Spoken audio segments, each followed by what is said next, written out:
श्री कृष्ण का जन्म। बहुत समय पहले मथुरा नगरी में एक क्रूर और शक्तिशाली राजा कंस राज करता था। उसने अपने पिता को कारागार में डालकर जबरन सिंहासन पर कब्जा कर लिया था और अपने अत्याचार से लोगों में भय फैलाया हुआ था। लेकिन कंस को एक भविष्यवाणी ने घेर रखा था। उसके अपनी बहन देवकी के 8वें पुत्र के हाथों मृत्यु का सामना करना पड़ेगा। यह भविष्यवाणी सुनकर कंस डर और क्रोध से भर गया। इस भविष्यवाणी को रोकने के लिए कंस ने अपनी बहन देवकी और उनके पति वसुदेव को कारागार में बंद कर दिया। उसका इरादा था कि वह उनके हर संतान को जन्म लेते ही मार डालेगा। और ऐसा ही हुआ। देवकी के हर बच्चे को जन्म लेते ही कंस ने निर्दयता से मार डाला, एक एक करके, ताकि उसकी जान और उसका सिंहासन सुरक्षित रहे। लेकिन जब देवकी के 8वें बच्चे के जन्म का समय आया तो वातावरण में एक दिव्यता छा गई। कारागार के अंदर घना अंधकार था, फिर भी देवकी और वसुदेव के दिलों में एक शांति महसूस हो रही थी। आधी रात के समय जब आसमान में सबसे चमकता तारा दिखाई दिया, तब भगवान श्री कृष्ण का जन्म हुआ। वह कोई साधारण बालक नहीं थे। उनके जन्म के साथ ही चारों ओर एक अद्भुत शांति और दिव्यता फैल गई। वसुदेव की जंजीरें अपने आप खुल गईं और कारागार के दरवाजे बिना किसी प्रयास के खुल गए। जो पहरेदार कड़ा पहरा दे रहे थे, वे सभी गहरी नींद में सो गए।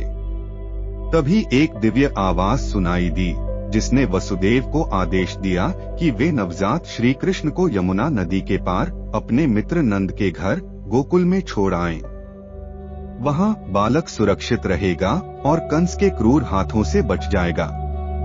वसुदेव श्री कृष्ण को एक टोकरी में लेकर यात्रा पर निकल पड़े। रात अंधेरी थी और मूसलाधार बारिश हो रही थी। जब वसुदेव यमुना नदी के पास पहुंचे तो नदी का जल स्तर बढ़ गया था। लेकिन जैसे ही वे नदी में कदम रखे, एक चमत्कार हुआ। नदी का जल 2 भागों में बंट गया, जिससे वसुदेव और श्री कृष्ण सुरक्षित रूप से नदी पार कर सके। उनके ऊपर शेषनाग ने प्रकट होकर अपना फन फैलाया, जिससे बारिश का पानी श्री कृष्ण तक नहीं पहुंचा। गोकुल पहुंचकर वसुदेव ने चुपचाप श्री कृष्ण को नंद और यशोदा के नवजात बेटी से बदल दिया और वापस कारागार लौट आए। जैसे ही वे कारागार पहुंचे, दरवाजे फिर से बंद हो गए और पहरेदार जाग गए, बिना यह जाने कि कुछ भी हुआ था।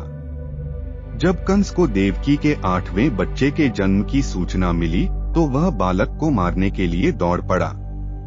लेकिन जैसे ही उसने उस बालिका को मारने की कोशिश की, वह उसके हाथ से छूटकर आकाश में उड़ गई और देवी योगमाया के रूप में प्रकट होकर उसे चेतावनी दी कि जिसने उसका विनाश करना है, वह अब सुरक्षित है और दूर कहीं पल रहा है।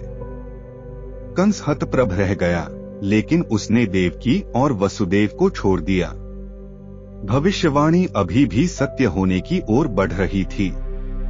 इस बीच श्री कृष्ण गोकुल में नंद और यशोदा की गोद में बड़े होने लगे और पूरे गांव ने उनकी रक्षा की।